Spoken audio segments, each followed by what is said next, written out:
Grief enters like a storm you couldn't read on the radar, and supporting partner through grief becomes the quiet mission of your days. You can feel the house change, the air heavier in the hallway, the coffee a little bitter in the morning light. In those first hours, you may not have the right words, and that's okay. Here at Whispered Hearts. English. This space is where we learn how love moves when life breaks. There's a myth that comfort is a fix, that if you talk enough or try hard enough, sorrow will surrender. Love is not a repair shop. Love is a chair pulled close and the permission to sit in silence. The work is less about answers and more about presence that feels as steady as a hand on a shoulder. You don't have to solve what cannot be solved to be exactly what they need. Start with the smallest, most human thing, listening without trying to steer the river. Notice how their breath changes when certain memories come up. Mirror what you hear in simple language, the way you'd reflect sunlight off a window and back into a dark room. Say, I hear you. I'm here. You don't have to make sense today. Here's the first trap to watch for, and it rises fast in American hustle culture, rushing to make it better. Many of us reach for advice because we feel helpless, and advice feels like action. But grief isn't made for efficiency. It's a tide. Have you caught yourself jumping in with an answer because silence felt too loud? But there's something even quieter holding love together right now. The safety to say exactly how it is. Safety starts when you ask permission before entering the tender places. Try, do you want me to just listen, or would it help to talk through options? That small choice restores dignity. It keeps them from feeling managed when what they need is to be met.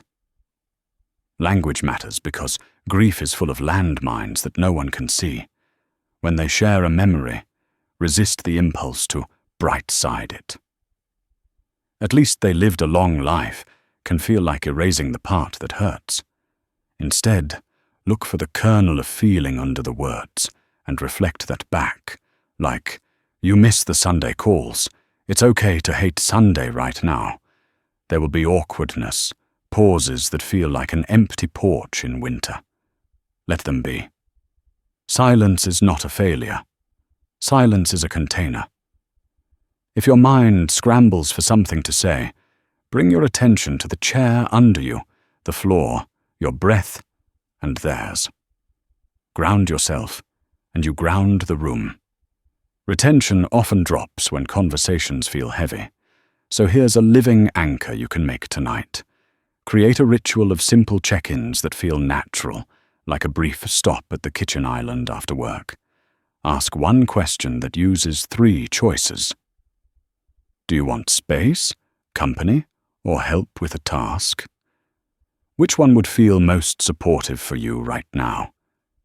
But before we go further, there's a turning point that changes everything, and very few people talk about it. It's the shift from, why did this happen, to what do our days need so that we don't break? When you change the question, your energy returns. Curiosity opens the window a crack, and air comes back into the room. Think of your days as a shoreline you can fortify. Grief erodes morning routines, meals, sleep, and the simplest chores. Build in tiny anchors, a glass of water on the nightstand, sunlight at the window, a short walk past the mailbox.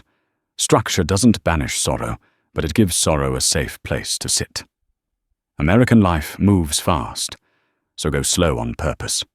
Keep meals soft and simple. Soup reheated on a quiet stove. Toast with butter. Fruit cut and left in the fridge.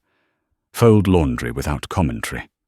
The small domestic acts are not small right now. They are how a house remembers being a home. Which small routine could you restore today?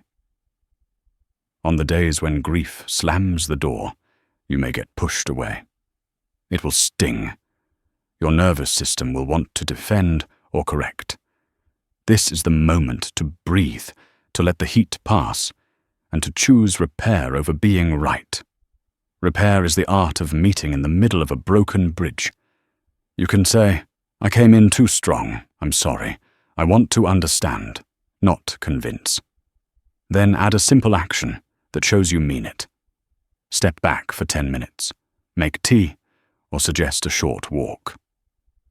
What apology would feel sincere in your voice? But there's more to holding the heart than words and chores.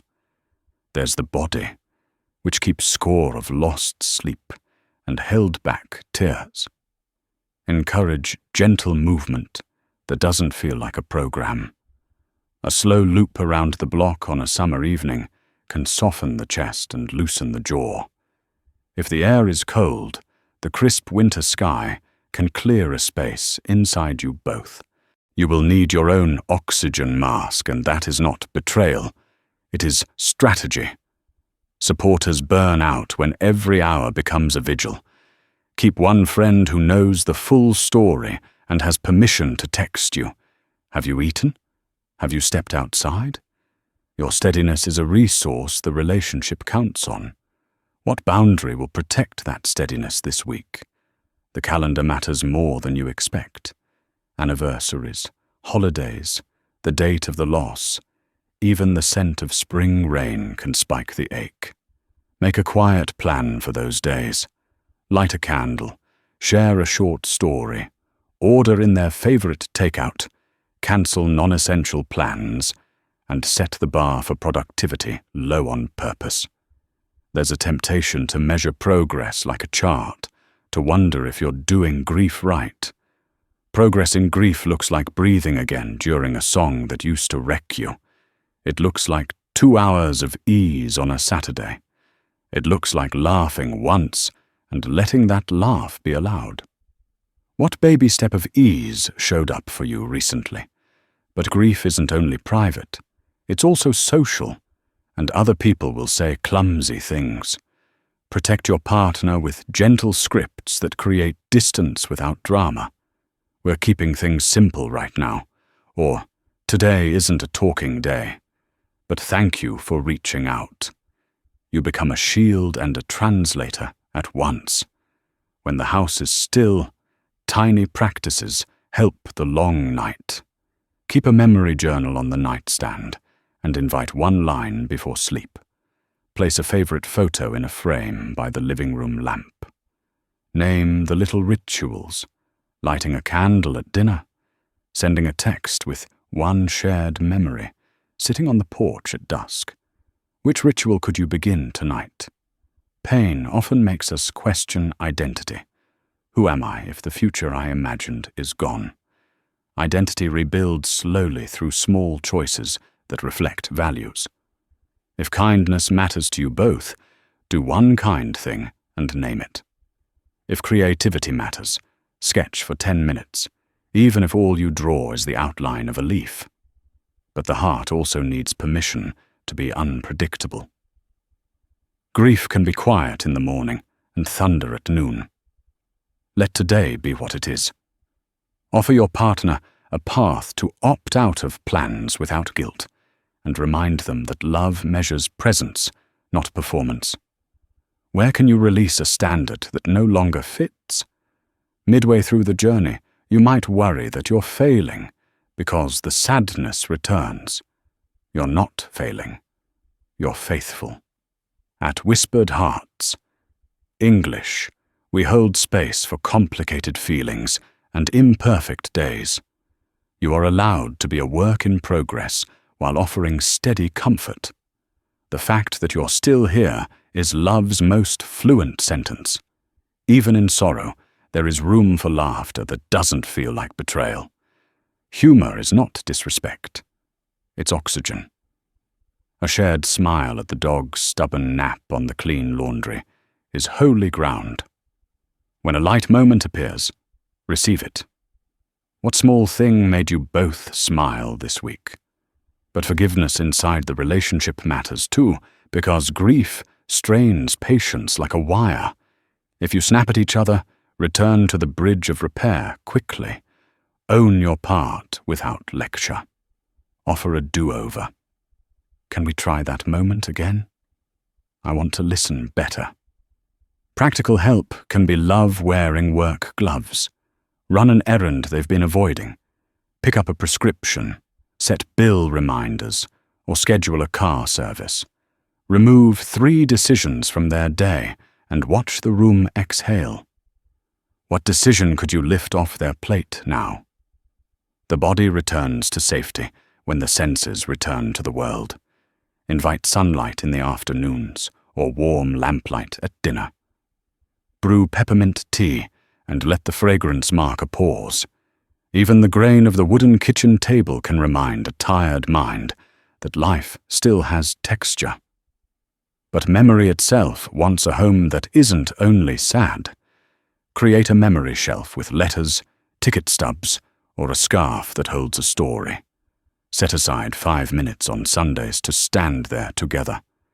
Speak one memory out loud, then step back into the day. Which object would earn a place on that shelf?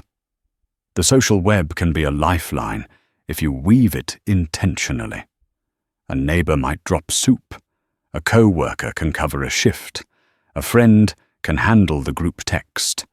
People want to help. They often need clear assignments. Who could carry one small piece of the weight this month? When spiritual questions rise, treat them gently. Some people want prayer or quiet meditation. Others want a walk by the water or time under tall trees. Let meaning-making be voluntary, not a test. If faith is part of your life, hold it lightly enough that it comforts, not pressures. But hope needs something concrete to hold. Make a tiny list called Things That Still Work. Morning coffee on the back steps, that one playlist on the commute, the lavender candle in the bathroom. When the day blurs, pick one and do only that. Which still works item could be your anchor tomorrow. You may wonder if therapy or a support group would help, and often it does. Research shows that guided spaces offer language and tools when your own feel thin. You can say, "I'll go with you to the first session," and sit in the waiting room with a book. You are not forcing a solution. You are offering a doorway. When triggers arrive at the grocery store or during late-night TV, remind yourselves that waves pass. Name the wave, breathe through the peak, and let it roll back to shore. No self-blame for being human. It is human to be ambushed by love's echo. But remember the relationship's middle, not just its edges. Keep one light conversation each day that is not about grief. Favorite movies, a childhood story, a silly memory from a trip. Laughter stretches the room so sorrow doesn't take every seat. What story could you bring back tonight? You can also build a small practice of gratitude without forcing happiness. Aim low and honest. Thank you for texting me when you got home. Thank you for washing the mugs. It isn't about denial, it's about stability. What simple thank you will you say before bed? The seasons will be teachers if you let them. Spring brings the scent of wet sidewalks and the soft tap of rain on the porch rail, a reminder that newness can grow inside sorrow. Autumn carries warm light through orange leaves and cooler air at the ballpark, a reminder that endings can be beautiful too. Let the year hold the shape of your healing. Which season do you feel in your body today? But love also needs a window to the future, even if it's small. Plan one gentle thing to look forward to, like a Saturday morning drive to a park you both loved, or a late movie at the theater with extra blankets. The imagination needs proof that tomorrow can contain something kind. What is your next kind tomorrow? As the weeks turn, keep naming the truth that grief has no schedule. Some days rise with ease, some fall with weight. Through it all, you stay tethered by ordinary acts, careful language, and shared presence that says, "I'm not leaving this room inside you." If you need to hear it from someone else today, hear it from us. Remember why you started. Because love is the promise to stand near, not the demand to make pain disappear. Your presence is not small. It is the very architecture that lets healing walk through the door. Share in the comments what helped you, so others can borrow your light. What's one way someone comforted you during a hard time? And when you doubt yourself, return to the mission written on the first page of this chapter. You are supporting partner through grief, not grading your performance. Keep the rituals, keep the check-ins, keep the moments of rest. At the close of this video, if the stories here at Whispered Hearts, English speak to your life, take a breath and know you have a seat with us whenever you need it.